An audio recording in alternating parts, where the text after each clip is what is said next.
Director Patel, before you joined the FBI, you railed against it for covering up Jeffrey Epstein's human trafficking ring. Let me refresh your memory with this clip.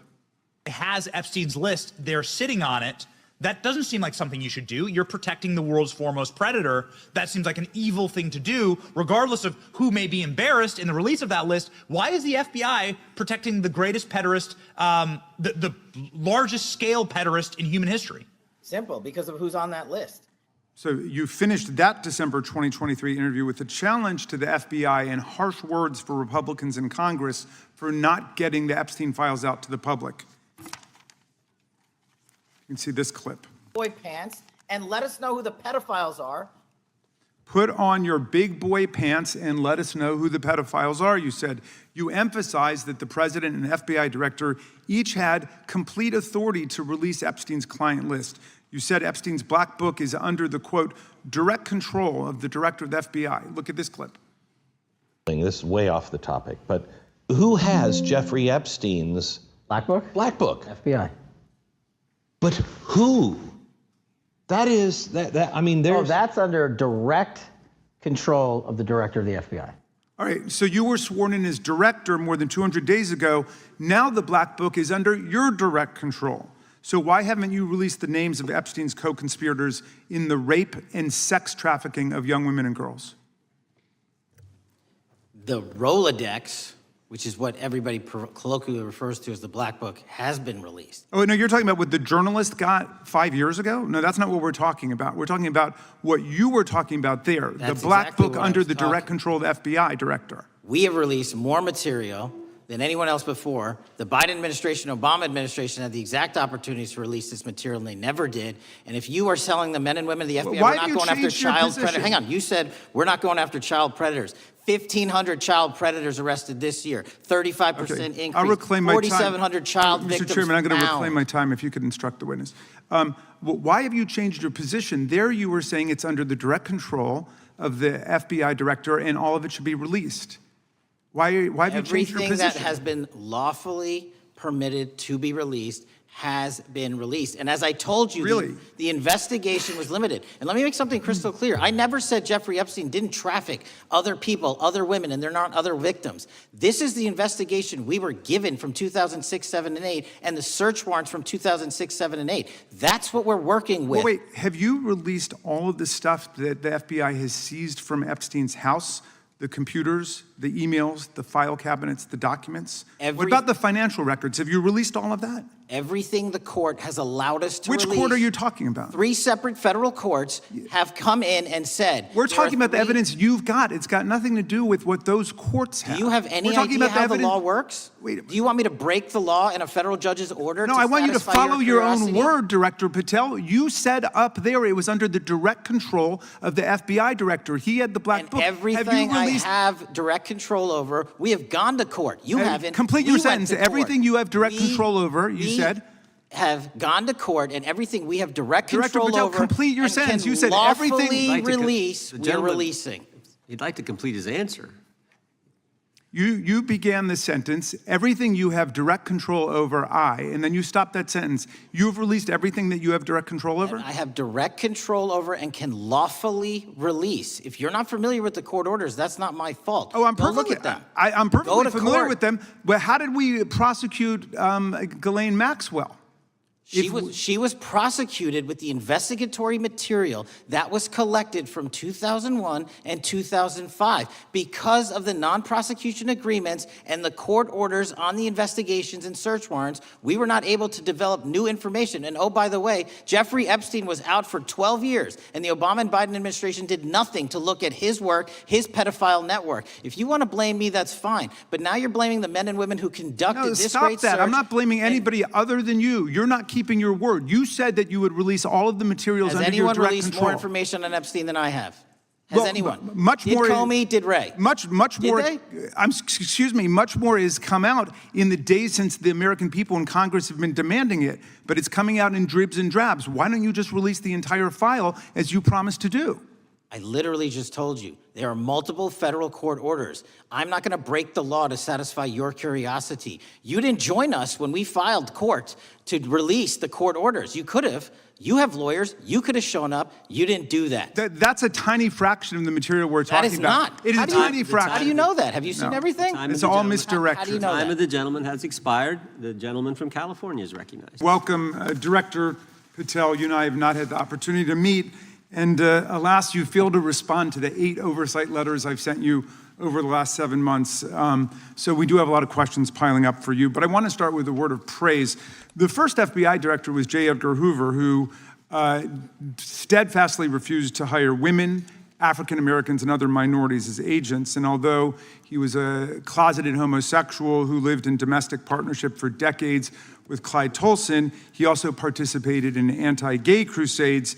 He aggressively promoted what we would today call white Christian nationalism, and he would undoubtedly be turning over in his grave to see as one of his successors a first-generation Indian American and a proud Hindu. So I congratulate you on being a breakthrough in this sense and being a beneficiary of the civil rights movement that opened up the FBI and the federal workforce to lots of people who never would have been hired in its first decades. Alas, you share J. Edgar Hoover's dangerous obsession with blind loyalty over professionalism and effective public policy. For Hoover, it was blind loyalty to him in keeping his secrets. For you, it's blind loyalty to Donald Trump in keeping his secrets. During your confirmation, it was widely noted on all sides that your primary qualification was your unwavering loyalty to Trump. Unlike other directors, you had no work experience at the FBI, but you had made over 1,000 media and political appearances in support of Trump's campaign. Your Senate confirmation vote was 51-49, the closest in history, with your opponents warning you were not qualified and had no interest in actually developing the qualifications for the job. I hoped that they were wrong. Alas, they were not. While most other new FBI directors drew on their experience as FBI agents, you didn't have that.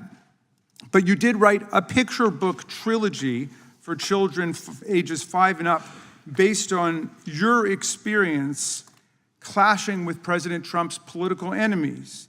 In your book, you describe your literary alter ego, Kash the Knight, as a wacky, easily bored wizard carrying out King Donald's vengeance by driving his enemies out of the kingdom. In the books, King Donald is besieged by the evil Hillary Queentown, but saved in the end by Kash.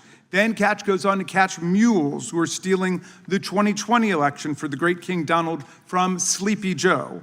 And then in the third book, Kash takes down the dragon of the jalapenos, nicknamed the DOJ.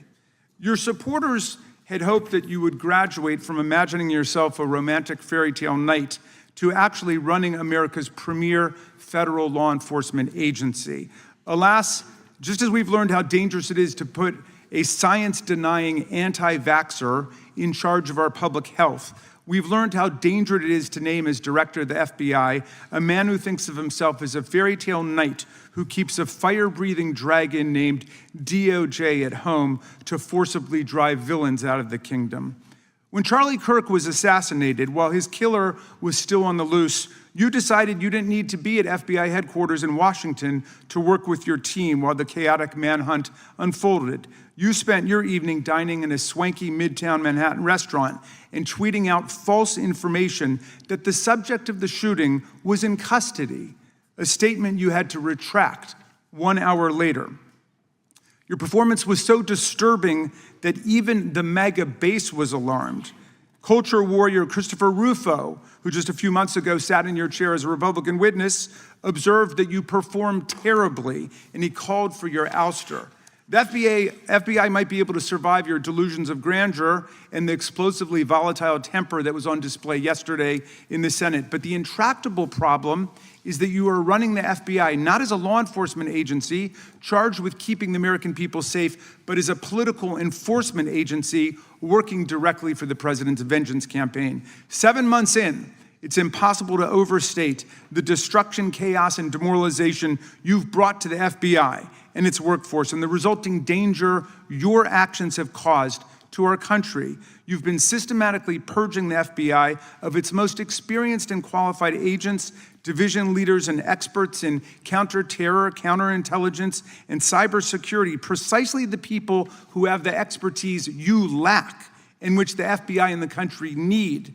They've been expelled from the ranks of the Bureau simply because they did their duty investigating crimes, including those committed by the mob that attacked the Capitol on January 6, 2021, and beat the hell out of more than 140 police officers, or simply because you suspected them of being insufficiently loyal to Donald Trump. You illegally sacked Brian Driscoll, the former acting director of the Bureau and a decorated counterterrorism expert who worked at the FBI for nearly 20 years. According to Driscoll, you told him your own job, quote, depended on the removal of agents who worked on the cases against the president, regardless of whether the agents chose to work on those cases or not. You added, quote, the FBI tried to put the president in jail and he hasn't forgotten it.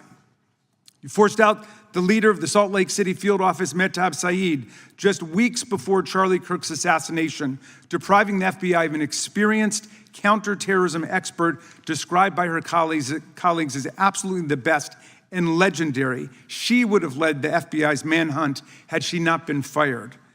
When Trump decided that rounding up immigrants with no criminal records was more important than preventing crimes like human trafficking of women and girls, drug dealing, terrorism, and fraud, you ordered the 25 largest field offices to divert thousands of agents away from chasing down violent criminals, sex traffickers, fraudsters, and scammers to carry out this immigration crackdown. Director Patel, you treated the men and women at FBI with disrespect and paranoia. You've assembled a roving band of freelancing henchmen within your office and charged them with conducting unauthorized investigations, targeting and harassing career FBI employees. Amazingly, you forced senior leadership to repeatedly take polygraph tests to prove their political loyalty and pushed out leaders who refused these demeaning exercises. And now we're seeing one very clear reason why you want to build a political FBI. The Epstein files. You want an FBI blindly loyal to Trump and to you as his enforcer so you can continue your cover-up of a massive international sex trafficking ring with more than 1,000 victims, betraying all of the survivors of the sexual violence. Before you got in this job, you called for full release of the Epstein files, telling podcaster Benny Johnson that the only reason the list was not released by DOJ and FBI was, quote, because of who's on that list. Upon your confirmation, you promised that, quote, there will be no cover-ups, no missing documents, no stone left unturned, and anyone from the prior or current Bureau who undermines this will be swiftly pursued. This spring, you ordered hundreds of agents to pore over all the Epstein files, but not to look for more clues about the money network or the network of human traffickers. You pulled these agents from their regular counterterrorism or drug trafficking duties to work around the clock, some of them sleeping at their desks, to conduct a frantic search to make sure Donald Trump's name and image were flagged and redacted wherever they appeared, whether an email, a text, a letter, an interview, a photograph, or a video.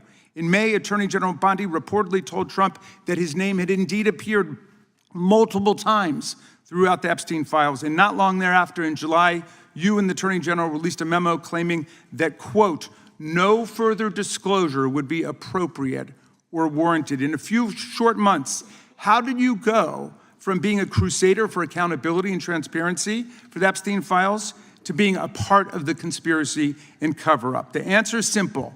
You said it yourself, because of who's on that list. Donald Trump's relationship with Epstein over the years is well documented. A week ago, the Oversight Committee released Trump's disturbing birthday book, Note to Epstein, written over a drawing of a woman's naked body, referring to a, quote, wonderful secret. The Oversight Committee obtained the note from the Epstein estate, not from the FBI, raising questions again of whether the FBI has been withholding documents. While you're unleashing the FBI to cater to Trump's desire to shut down the Epstein inquiry, the first 9 months of the Trump presidency have seen a spate of political violence and domestic terror events. We saw deadly attacks on political figures on both the left In the right, the brutal assassination of Minnesota Democratic House Speaker Melissa Hortman and her husband, and the attempted murder of Democratic State Senator John Hoffman and his wife, who miraculously survived a combined 17 gunshots. We saw an arsonist set Pennsylvania Governor Josh Shapiro's residence on fire. And of course, last week, we saw the horrific, cold-blooded assassination of Charlie Kirk in Utah that has shaken the nation. 1 minute after Charlie Kirk was shot in the neck, a 16-year-old shooter in Evergreen, Colorado, radicalized by white supremacist ideology online, opened fire and critically wounded 2 other students at Evergreen High School. We've seen lethal anti-Semitic violence, including the murder of 2 young Israeli embassy staffers just blocks from the Capitol, and then in the attack on a gathering of Jewish people in support of hostages held in Gaza in Boulder in June. We've seen continued mass shootings at schools, like the domestic terror incident at a Catholic school in Minneapolis last month, which killed 2 children and wounded 18 others. And in August, a man fired more than 500 bullets at the Centers for Disease Control and Prevention, killing a police officer who was a Marine veteran and a father. People like Melissa Hortman and Charlie Kirk should be able to participate in politics as elected officials or active citizens without being shot down in cold blood in the United States of America. People should also be able to go to elementary school, to middle school, to high school, to work, to the mall, and to church without being shot down in explosions of gun violence. The important position at the FBI requires a leader who puts public safety and national security and the rule of law first. I'm afraid, Director Patel, you've given us reason to believe you've used the powers of the FBI to serve Donald Trump and his agenda of partisan retribution. You've broken your promise not to do that. You've betrayed Jeffrey Epstein's victims and survivors. You've turned your back on the career law enforcement officers of the FBI, and as a result, you've left all of us less safe than before. Mr. Chairman, I yield back.